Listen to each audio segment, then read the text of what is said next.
The bathroom door had barely closed before Mrs. Yoon reached into her clutch. No small talk.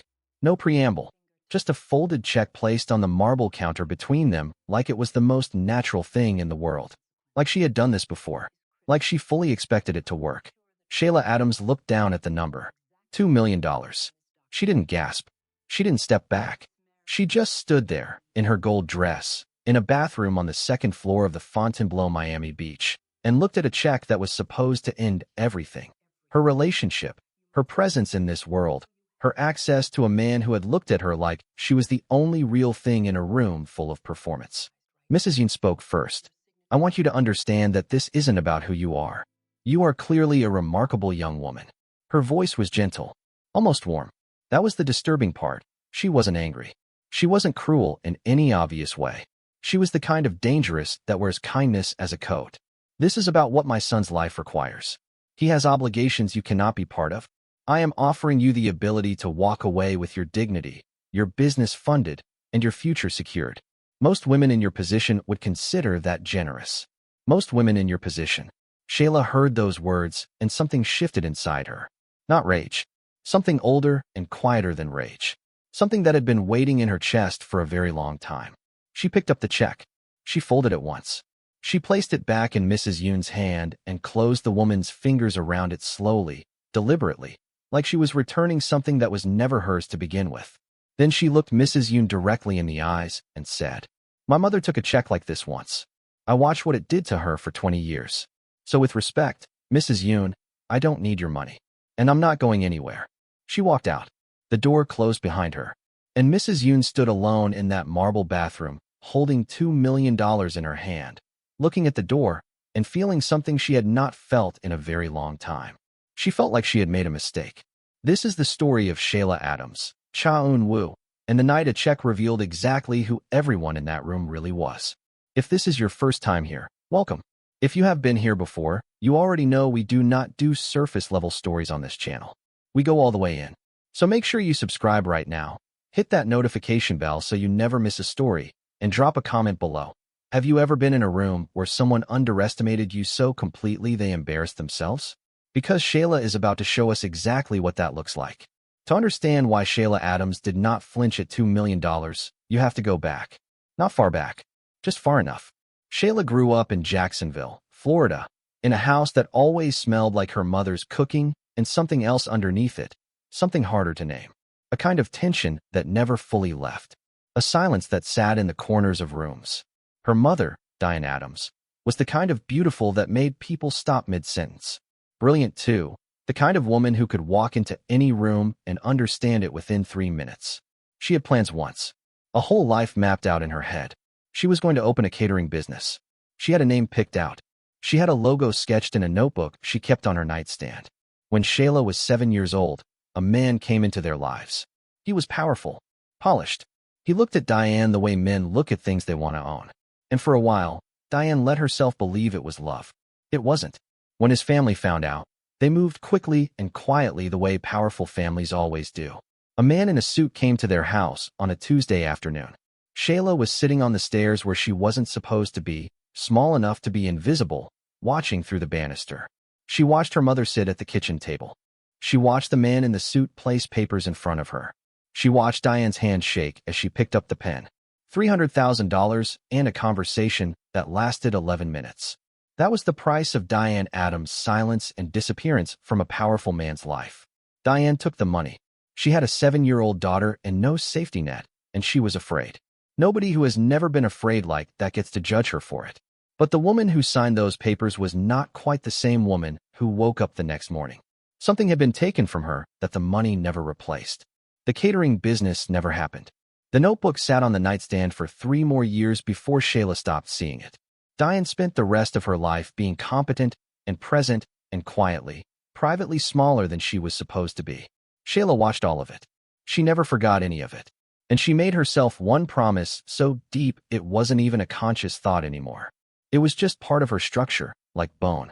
Nobody would ever buy her silence. Nobody would ever make her smaller. Not for any amount of money. Not for any amount of pressure. Not tonight. Not ever.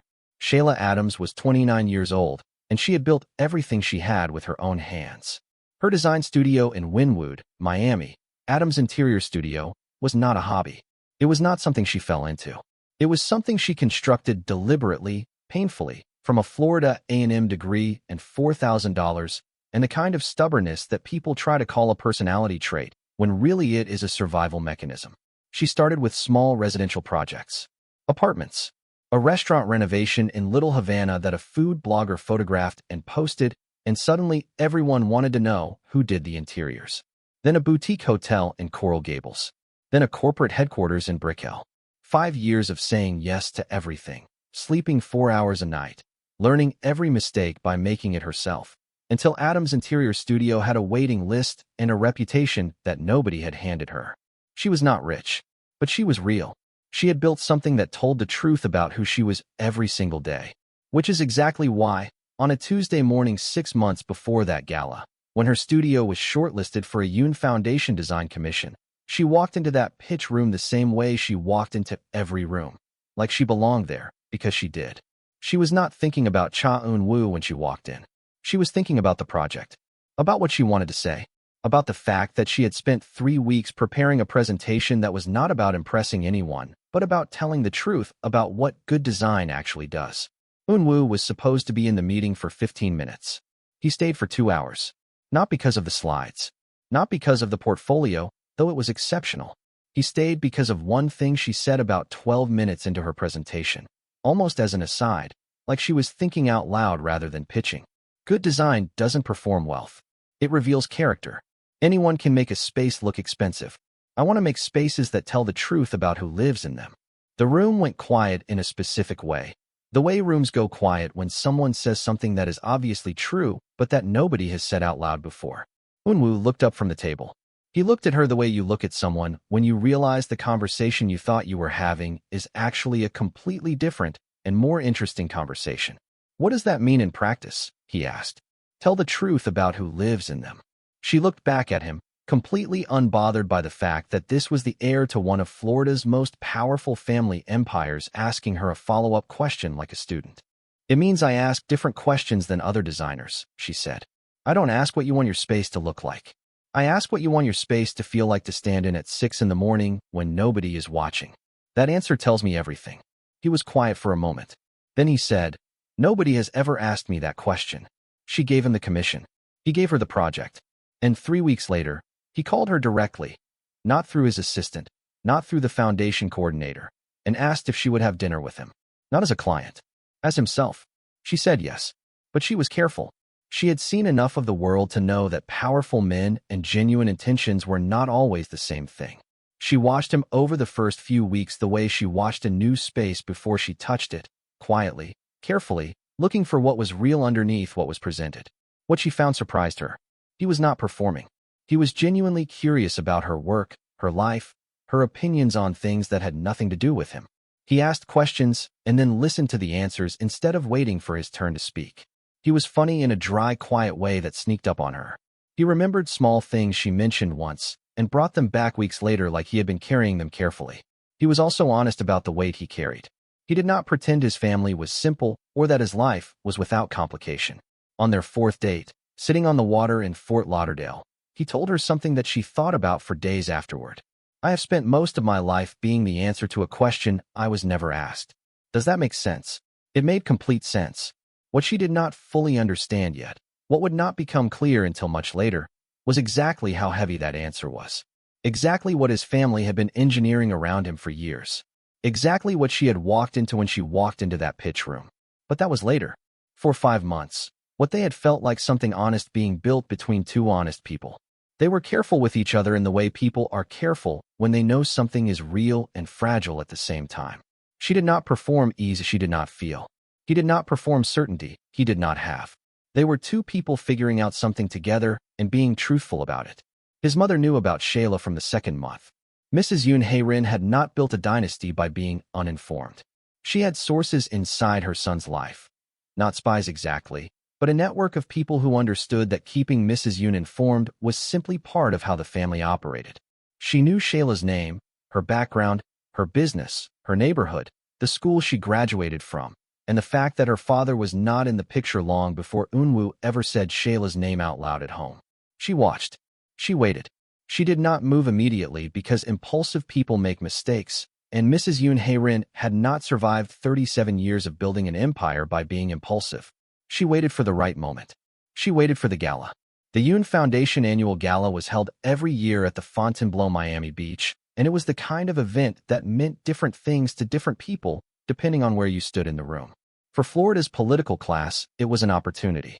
For the city's old money families, it was a ritual. For the black and brown creatives the foundation supported, it was a validation. A room that said your work matters, said it loudly, said it in front of people with the power to make it true. For Mrs. Yoon Hae-rin, it was a stage. Carefully managed. Precisely choreographed. Every guest list reviewed. Every seating arrangement considered. Every variable controlled. Every variable except Shayla Adams. The evening started simply enough. Shayla arrived at 7:15 in a gold dress that she had picked not to impress anyone, but because she liked how it made her feel. Grounded, visible, herself. She had done her hair herself that morning. Natural, pinned up, a few pieces loose around her face. She wore her grandmother's earrings. Small details that mattered only to her, but that together added up to a woman who had decided exactly who she was before she walked through any door. Eun-woo was not there yet. His assistant had called an hour before she left the house. A Seoul investor needed a call. Unavoidable. He would be there by 8:30 at the latest. She told him it was fine. She meant it. She was not the kind of woman who needed to be escorted into rooms. She had been walking into rooms alone her entire life. What she did not know was that the call had been scheduled deliberately. His mother's assistant had coordinated it. A small, quiet engineering of timing that left Shayla in that room alone for 90 minutes before Eun-woo arrived. 90 minutes in which Mrs. Yoon could move at her own pace and on her own terms. Shayla moved through the room with the kind of composure that comes not from confidence exactly, but from practice. She had been the only person who looked like her in rooms like this more times than she could count. She knew how to hold her glass. She knew how to enter a conversation and how to leave one. She knew how to smile at the right moment and how to be still at the right moment.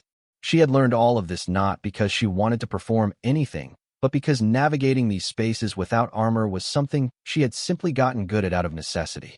She spoke to 3 of the foundation's grant recipients, a muralist from Overtown, a fashion designer from Little Haiti, a filmmaker from Orlando.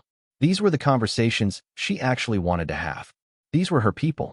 The work they were doing was real, and she asked about it with genuine interest, and they responded in kind, and for about 40 minutes the gala felt like something worth being at. She did not notice Mrs. Yoon watching her. But Mrs. Yoon noticed everything. She had been watching Shayla from the far side of the room since 7:20. Not obviously. Not in a way anyone would clock. She held her own conversations, smiled at the right people, moved through the room with the practiced ease of a woman who had hosted 1,000 events like this one. But her attention never fully left Shayla. She was cataloging, processing, looking for weakness, hesitation, insecurity, any crack she could work with. She found none, which told her something important. This one was going to need the direct approach. At 8 o'clock, when Shayla had moved toward the quieter terrace side of the room, Mrs. Yoon set down her glass, said a brief word to the city commissioner she had been speaking with, and began moving across the room. She approached from the side, not straight on, so that Shayla had just enough time to see her coming, but not enough time to prepare anything other than a polite smile. "You must be Shayla." Her voice was warm, genuinely warm sounding. That was the skill of it. "Eun-woo speaks so highly of your work. I've seen photographs of the Brickell project. Really extraordinary." "Thank you," Shayla said. "It was a great project to work on. I imagine." Mrs. Yoon tilted her head slightly. "I've been hoping we would have a chance to speak properly. Not in a crowd. Would you walk with me for a moment? There's a quieter lounge upstairs. I always find these events a little overwhelming after the first hour." She laughed softly as she said it. Self-deprecating. Human.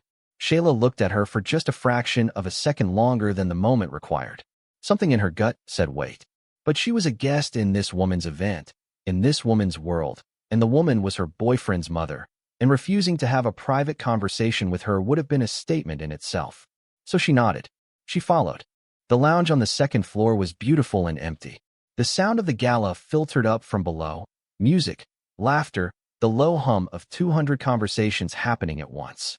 Up here it was quiet in a pressurized way, like the inside of something sealed. Mrs. Yoon did not sit down. She stood at the marble counter and opened her clutch with the calm of a woman who had rehearsed this moment so many times it no longer felt like a moment at all. It felt like procedure. She placed the check on the counter. She did not slide it. She placed it, deliberately, like a document being filed. $2 million. The number sat between them in the silence. Shayla looked at it. She did not reach for it. She did not step back from it.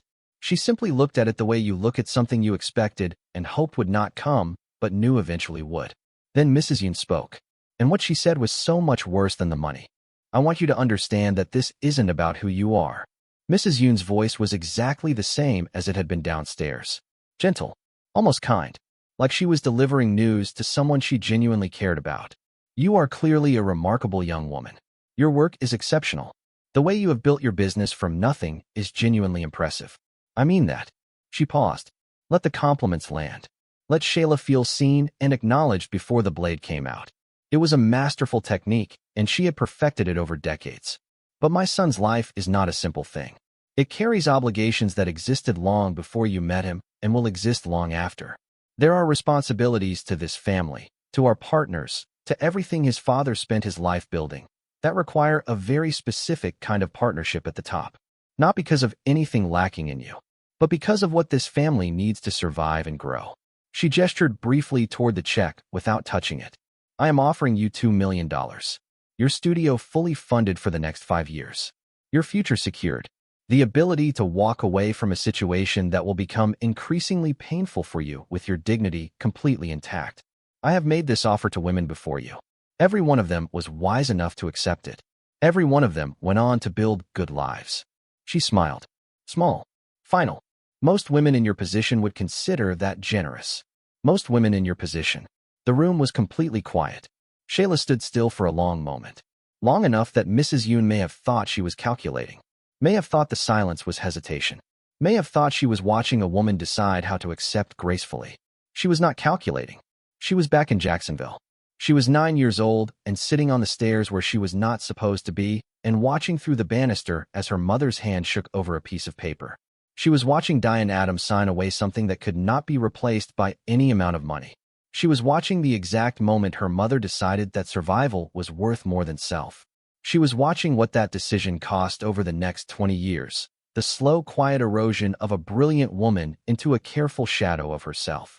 She was feeling the full weight of being asked to make the same decision in a different room in a different decade with a different number on a different piece of paper.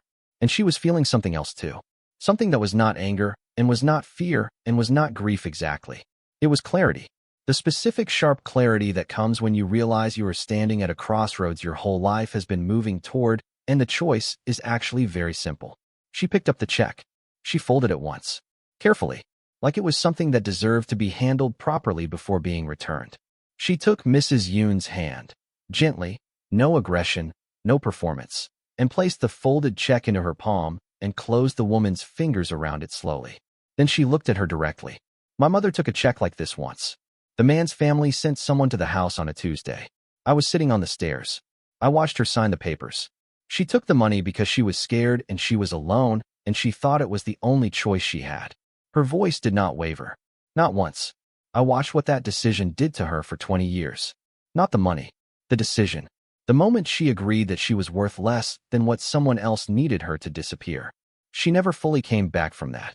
She held Mrs. Yoon's gaze. I don't need your money. I built everything I have myself, and I will keep building it myself. And I am not going anywhere. Not tonight. Not because of this. She stepped back, smoothed the front of her dress once. Enjoy the rest of your evening, Mrs. Yoon. And she walked out. The door closed. The lounge was silent. Mrs. Yoon stood at the marble counter for a long moment that nobody saw. Just her and the folded check and the quiet hum of the Gala 2 floors below and the door that Shayla Adams had just walked through without looking back. She had managed 4 women before this one. For quiet conversations. For exits. She had never once had someone place the money back in her hand. She had never once had someone look at her like that. Not with hatred, not with fear, but with something almost like pity. Like Shayla had seen something in her that she herself had stopped seeing years ago. She straightened, composed herself, put the check back in her clutch. She went back downstairs. But something had shifted. Quietly. In a way she would not fully acknowledge until much later. Shayla came back to the main floor and went directly to the terrace bar. She ordered sparkling water with lime because she needed to be completely clear-headed for whatever came next, and she stood there with her back to the room for exactly 60 seconds, letting herself feel everything she was feeling without showing any of it. Then she turned around. She found the muralist from Overtown she had been speaking with earlier and picked up the conversation exactly where they had left it. Steady, present, composed. Nobody in that room would have known anything had happened. But inside she was shaking in a way that had nothing to do with fear. It was the particular trembling that comes after you do the thing you were most afraid of doing and discover that you are still standing, that the ground is still under your feet, that you did not become your mother tonight. She was still standing when Eunwoo walked through the door 40 minutes later. He came in the way he always moved through rooms, without performance, without announcement, just present and purposeful. He spoke briefly to two people near the entrance, nodded to a board member, and then his eyes moved through the room, looking for one specific face. He found her on the terrace, and even from across the room he knew. He knew her face. He knew her stillness. He knew the specific way she held herself when she was containing something significant. In 5 months he had learned to read her the way you learn to read weather. Not perfectly, not always, but well enough to know when something was coming. He crossed the room. Hey. He touched her elbow lightly. I'm sorry I'm late. The call went longer than. I know, she said. It's fine. He looked at her. Really looked. What happened? Shayla turned slightly, so her back was to the room. Not dramatic. Just practical. She did not want anyone reading her lips or her expression from across a crowded gala floor. She told him everything. Not loudly. Not with tears. Just quietly, clearly, the way she told hard truths, like they were facts that deserved to be spoken out loud rather than carried alone. The invitation upstairs. The lounge. The check. The number. What his mother said word for word, because she had heard every word clearly, and she was not the kind of woman who paraphrased things that needed to be said exactly. She told him about giving the money back, about what she said. Then she stopped talking and let him process it.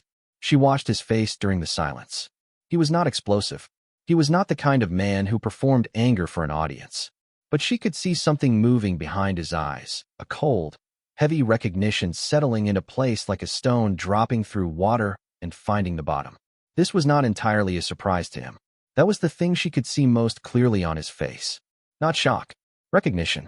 The look of a man whose quietly held suspicion had just been confirmed in the worst possible way. He had spent 5 months telling himself his mother's slight mechanical politeness toward Shayla was just her nature. Just the reserve of a formal woman warming slowly to someone new. He had told himself the scheduling conflicts and the unanswered messages and the way his mother always seemed to find a reason not to have a real conversation with Shayla were just the friction of two worlds adjusting to each other. He had chosen to believe that because the alternative meant he had to do something about it. He could not choose that anymore. How long ago, he asked. About an hour. He nodded once. Set his glass down on the terrace railing with a controlled precision that was more telling than any outward display of emotion would have been. Stay here, he said. Eunwoo. I just need a minute. She held his arm briefly. Don't make a scene. Not here. Not in front of all these people. He looked at her, and something in her voice reached him. Not the caution of a woman trying to protect a social situation, but the voice of a woman who had just been through something and did not want the night defined by more confrontation.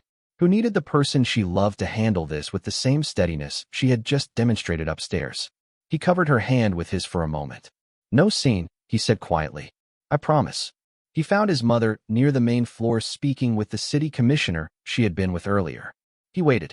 He stood 2 feet away and waited with complete patience until the commissioner recognized the weight of the proximity and excused himself naturally. Then Eunwoo stepped beside his mother. He did not face her directly. He stood next to her looking out at the room the way two people stand when they are having a conversation they do not want observed. We need to talk tonight, he said. His voice was low and completely level. Not tomorrow. Tonight. Mrs. Yoon kept her eyes on the room. This is not the place, Eunwoo. I know. That's why I said tonight, and not right now. A pause. She told you. It was not a question. Yes. Another pause. Longer this time. Mrs. Yoon took a small sip from her glass with the composure of a woman who had been in difficult conversations her entire life and had never once let one show on her face in public. I did what was necessary for this family. You went behind my back, he said. Still quiet. Still level. You sat across from the woman I am in love with, and you put a check in front of her like she was a problem to be managed. Like she was nothing.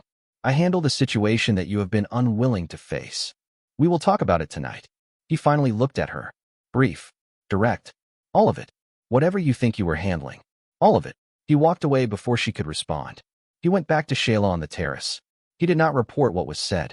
He simply came back and stood beside her, and when she glanced at him, he gave her a small nod that said, I handled it. We're okay. I'm here. And then he did something that was quiet and not dramatic and meant absolutely everything in that room among those people on that particular night. He stayed beside her. For the rest of the evening, he did not drift toward the board members or the political connections or the business conversations happening in corners of the room. He stayed at Shayla's side. He introduced her, not as the foundation's design commissioner, not as a colleague, but simply by her name with a hand on the small of her back that said everything his words did not need to.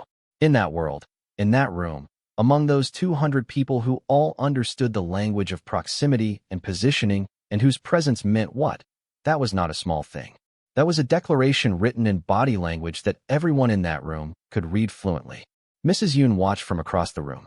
She watched her son stand beside a woman in a gold dress for 2 hours and not move. She watched him laugh at something Shayla said to the filmmaker from Orlando. She watched him rest his hand on her back with the unconscious ease of a man who had stopped performing anything and was simply being somewhere he chose to be. And she felt something she had not expected to feel. She felt the specific fear of a woman who has just realized she may have miscalculated not the battle, but the entire war. Because she had managed 4 women before this one, and none of them had stayed in the room after the bathroom. None of them had come back downstairs and picked up a conversation with a muralist, and held their composure and waited and told the truth quietly to the man they loved, and then stood beside him for 2 hours while the woman who tried to erase them watched from across the room. This was not the same situation she had managed before. This was something different. What came next in that Brickell penthouse after midnight was the conversation that would change the entire shape of the Yoon family forever. Drop a comment right now and tell me, do you think Eunwoo knew more than he was letting on? And if you are not subscribed yet, what are you waiting for? Hit that subscribe button because this story is just getting started. The Brickell penthouse was quiet when they arrived. Not the comfortable quiet of a home settling into the end of a day. The pressurized quiet of a space where something significant was about to be said and everyone in it knew it.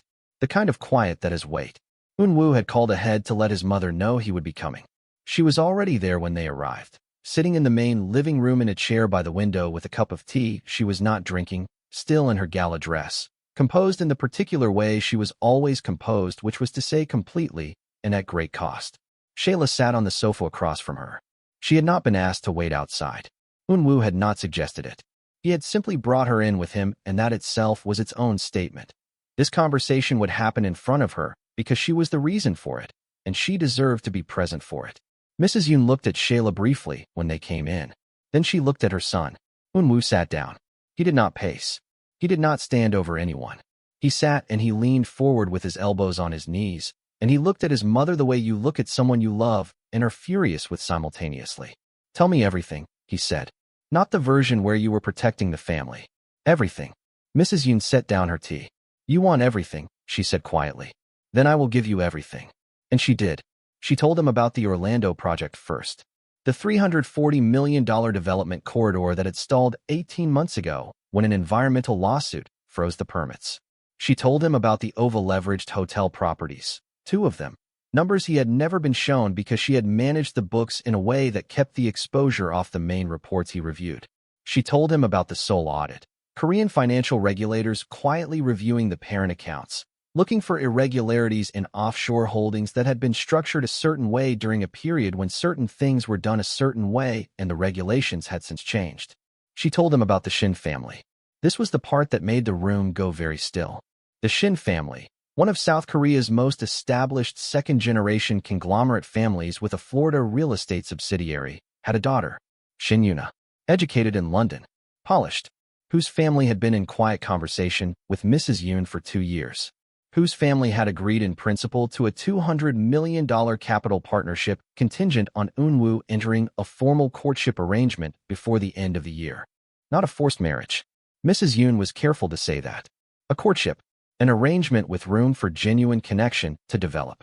Something that families of their kind had built real partnerships on for generations. $200 million that would solve every problem she had just described. Quietly, cleanly, without public exposure, without the audit becoming a crisis, without the Orlando situation becoming a headline. All of it contingent on one thing. Eun-woo was silent for a long time after she finished. Shayla had not moved from the sofa. She was sitting very still, her hands in her lap, listening to the full architecture of the world she had walked into when she walked into that pitch room 6 months ago. Listening to the specific shape of what she was up against. Not just a mother's cultural preference, not just family tradition, but a $200 million financial arrangement that her existence was quietly destroying. She felt the weight of it land. She did not look at Eun-woo. She looked at her own hands. Eun-woo stood up. He walked to the window and stood there for a moment looking out at the Miami skyline. All those lights. All that city. Built by people like his father who came with nothing and made something, and then, somewhere along the way, let the something become the point instead of the people. When he turned around, his voice was quiet, but it had a different quality to it now. Not anger. Something past anger. Something that had passed through anger and come out the other side as grief. How long have you been carrying this alone? Mrs. Yoon looked slightly surprised by the question. It was not what she expected. 18 months, she said. 18 months. He let that sit. You managed all of this for 18 months without telling me. Without giving me the chance to help. Without trusting me with information about my own family situation. I was protecting you. You were controlling me, he said. Not cruelly. Just accurately. There is a difference, and I think somewhere in the last 18 months you stopped being able to see it. Mrs. Yoon said nothing. Appa built this company, Eun-woo said. I know that. I know what it cost him. I know what it cost you. I know the whole story. I grew up inside it. But I need you to tell me something honestly right now. Do you remember why he built it? What he actually said it was for? A long silence. Something moved across Mrs. Yoon's face. Barely visible. Like a curtain shifting in a room with no wind. He said it was for the family, she said. Her voice was slightly different now. Slightly less composed. Not for the name, Eun-woo said. Not for the dynasty. Not for the balance sheet. For the family. For the people. He told me that when I was 12 years old, and I have never forgotten it. He said, the business is the tool. The family is the point. The moment you forget which one is which, you've already lost. He looked at his mother directly. When did you forget which one was which? The room was completely silent. Mrs. Yoon looked at her son for a long moment. And something in her face, that famous composure, that lifelong armor, shifted almost imperceptibly. Not collapse. Not surrender. Just a small crack in something that had been sealed for a very long time, letting in a very small amount of light. She did not answer the question. But the fact that she had no answer was itself the answer. Shayla looked up from her hands. The next 72 hours were the hardest of Shayla's life in a way she had not anticipated. Not because of Mrs. Yoon. Not because of the Shin family arrangement, or the $340 million crisis, or the weight of everything that had been revealed in that penthouse. Those things were enormous, but they were outside her. They were storms she could see coming and position herself against. What hit her from the inside was something else entirely. The morning after the gala, her phone rang at 7:40. A number she didn't recognize. She let it go to voicemail. 4 minutes later, a text came through from a Miami business journalist named Derek Walsh, whose byline she recognized from a publication that covered Florida's development and architecture scene. The text said, Shayla, I'd love to speak with you about the Yoon Foundation Commission. Specifically about the timeline of your selection relative to your personal relationship with Eun-woo Yoon. Happy to give you a chance to comment before we run anything. Please call me back. She read it 3 times. Then she set her phone face down on her studio desk and sat very still for a long moment. Someone had talked. Someone with access to the foundation's internal timeline, or to someone who had that access, had decided to hand this specific angle to a journalist at this specific moment. The timing was not accidental. Nothing about the last 48 hours had been accidental. She picked up her phone and called Eun-woo. He answered on the second ring. I know, he said before she could speak. I just saw it. One of the board members called me 20 minutes ago. Who talked? I don't know yet, but I will find out. Eun-woo. She stopped, took a breath. I need you to understand what this is for me. This is not about your family drama right now. This is about my work, my reputation, everything I have spent 5 years building. If this story runs the way he's framing it, that I got a major commission because I was sleeping with the heir, I don't recover from that easily. My clients are people who hired me because they believed in my merit. If that belief gets contaminated. It won't, he said. You can't promise that. Shayla. His voice was steady. I'm going to handle this. I need you to trust me for 48 hours. She was quiet. I need you to hear me say that I know what this commission means to you, he continued. I know you got it because you walked into that room and said something that nobody else in 23 pitches said. I was there. I remember exactly what you said and exactly why the panel selected you 3 weeks before I ever asked you to dinner. I have the documentation, the panel records, the scoring sheets, everything. And I will make sure that the truth of how that commission was awarded is not just known, but publicly undeniable. She exhaled. I'm not asking you to fix it for me, she said carefully. I know. I'm not fixing it for you. I'm correcting a lie about something I was directly part of. That's different. She sat with that distinction for a moment. It was different. She knew it was different. But she also knew that the line between being protected by someone and being managed by someone could get thin very quickly, and she was paying close attention to which side of it she was standing on. 48 hours, she said. 48 hours. She hung up and went back to work because that was what she did. That was always what she did. She pulled up the cultural center plan she had been developing, and she worked for 6 hours straight without stopping because work was the one place where the ground under her feet was completely her own and nobody could touch it. But underneath the work, she was troubled. A question she had been pushing aside for 3 days was becoming too loud to ignore. She had refused Mrs. Yoon's check because of her mother. She had stood in that bathroom and felt completely clear about who she was and what she would not accept. That clarity had felt absolute in the moment. But sitting alone in her studio now, in the quiet after the storm, she started asking herself a harder question. Was she staying because she was choosing Eunwoo from a place of genuine wholeness? Or was she staying because leaving would feel like losing? Because walking away now, after that bathroom, after that check, would feel too much like her mother walking away from the kitchen table with shaking hands? Was her refusal of the money actually freedom? Or was it just a different kind of reaction, still defined by what happened to Diane Adams, still operating inside that old story, just from the opposite direction? She did not have an answer. She sat with the question the way she sat with difficult design problems, not forcing a resolution, just letting it be present and uncomfortable until something true emerged from the discomfort. That evening she called Eunwoo and told him she needed a few days of space. Not a breakup, not a withdrawal, just room to think clearly without the noise of everything pressing in from all sides. He was quiet for a moment on the phone. Then he said, okay, just that. No negotiation, no pushback, no performance of hurt feelings designed to make her feel guilty for needing something. Just okay. And somehow that single word, the complete absence of pressure in it, told her more about who he was than 5 months of dinners and conversations and careful attention had told her. A man who loved you and let you have space when you needed it without making you pay for asking was not a common thing. She knew that. She sat with that too. Meanwhile, Eunwoo was not sleeping. He spent the first night after the gala on the phone with 2 financial consultants he had known since his MBA program in Seoul. Men outside his mother's network, outside the Yoon Group's orbit entirely, whose counsel he trusted precisely because they had no stake in the outcome. He walked them through everything his mother had told him. The Orlando project, the over-leveraged properties, the audit, the Shin arrangement. He asked them one question. Is there another way? They told him to give them 24 hours. He gave them 24 hours and spent that time pulling every document he could access. Development reports, hotel financials, the Orlando litigation files, the Seoul audit correspondence his mother had kept in a separate system he had to ask the family's head accountant to unlock. He read everything, all of it, in one sitting. The full picture of what his mother had been carrying alone for 18 months while he ran the foundation and restructured the development arm and built the cultural programs and thought he was steering the ship. He had not been steering the ship. He had been decorating the deck while his mother held the wheel and watched the horizon for rocks she did not tell him about. That realization sat in his chest like something cold. Not just anger at her, grief for the dynamic between them, the way she had kept him capable but not fully trusted, useful but not fully in.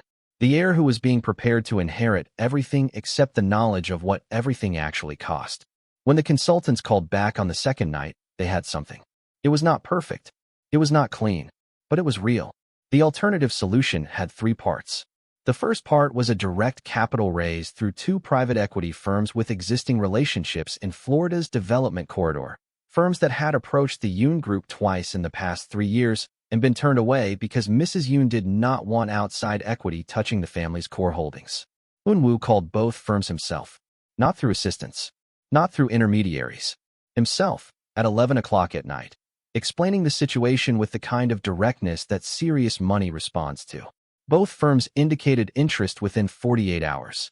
Combined exposure, $180 million at terms that kept the Yoon Group's operational control intact. The second part was a restructuring of the Orlando project's litigation strategy. The environmental lawsuit had stalled the permits, but it had not killed the project. A different legal approach, one that involved genuine community engagement with the affected neighborhoods rather than a purely adversarial court strategy, could move the permits within 6 months. It would cost more in the short term.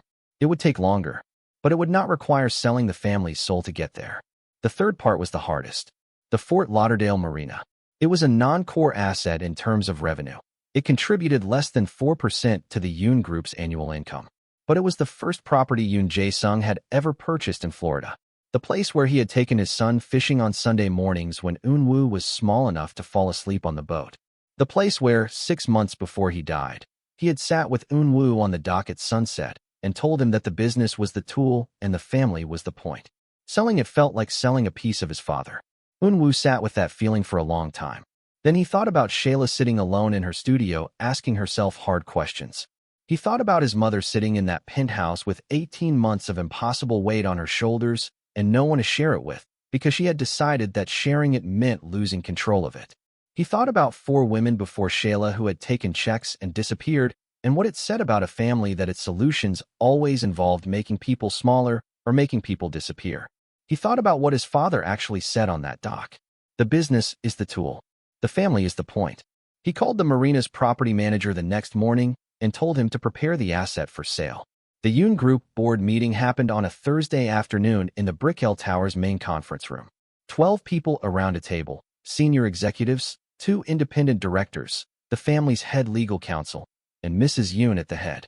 Eun-woo walked in and set his laptop on the table and connected it to the room's display without preamble. Mrs. Yoon looked at him when he came in. He looked back at her briefly. Nothing hostile in it. Just clear. He presented for 40 minutes. He laid out the full financial picture first. All of it, including the parts that had been kept off the main reports, because everyone in that room deserved to understand what they were actually managing. There was a visible shift in the room when the real numbers appeared on the screen. 2 of the independent directors exchanged a look. The legal counsel made a note. Nobody interrupted. Then he presented the solution. The private equity raise. The revised Orlando litigation strategy. The marina sale. He walked through each component with the precision of someone who had spent 3 sleepless nights making sure every number was right and every assumption was conservative and every risk was honestly accounted for. He did not oversell it. He did not minimize the difficulty of it. He presented it exactly as it was, a hard path that kept the family's integrity intact. When he finished, the room was quiet. One of the independent directors asked 3 questions. Eun-woo answered all 3 without hesitation. The legal counsel asked about the timeline on the equity raise. Eun-woo pulled up the correspondence from both firms and put it on the screen. Then he looked at his mother. Mrs. Yoon had not spoken once during the entire presentation.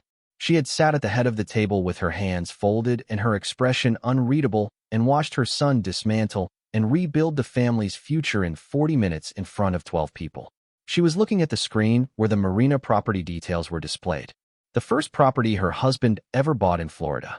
She looked at it for a long time. Then she looked at Eun-woo.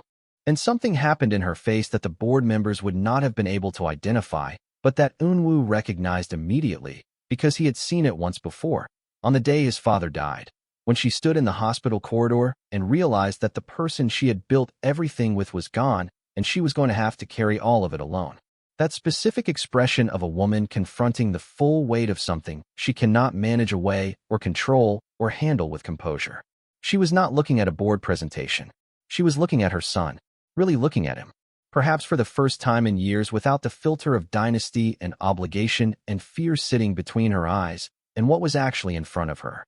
She saw a man, not an heir, not a piece in an arrangement, not a solution to a financial crisis.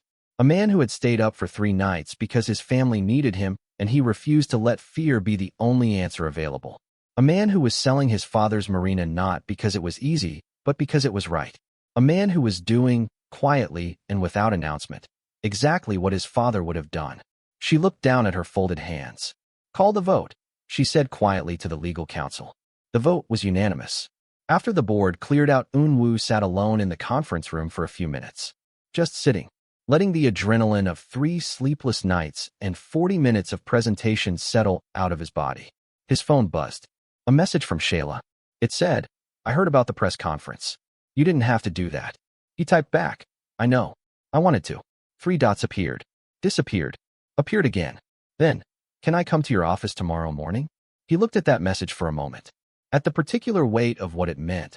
Not a grand gesture, not a dramatic declaration, just a woman who needed space asking to come back into proximity.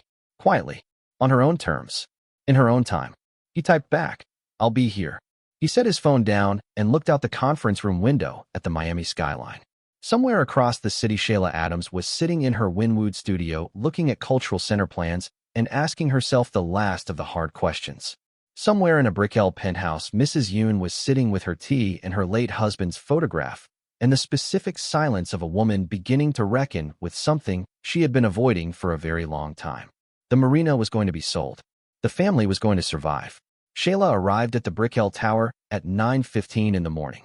She did not call ahead beyond the message she had sent the night before.